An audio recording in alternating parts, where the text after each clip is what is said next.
ఈ లోక విషయంలో దరిద్రులైన వారిని ఏం చేయడానికంట? భాగ్యవంతులుగా. ఎవరిని? దరిద్రులైనటువంటి వారిని. గొప్ప దరిద్రం ఏంటంటే దేవుని మాటను కడచెవిని పెట్టడమే దరిద్రం.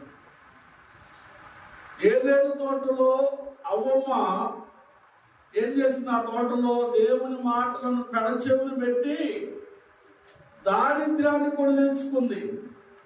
ఈ రోజున మనుషుడు నేను దేవుని పొలంలోనే ఉన్నాను, దేవుని తోటలోనే ఉన్నాను, దేవుని సంఘంలోనే ఉన్నాను, నా ప్రార్థన దేవుడు వింటాడులే, వెళ్ళాలా, అవసరమా, ఇలాంటి మైండ్ సెట్ తో, ఇలాంటి ఆలోచనలతో ఉండేటువంటి వారందరితో కూడా దేవుని వాక్యం ఇచ్చేటువంటి గొప్ప సందేశం ఏంటంటే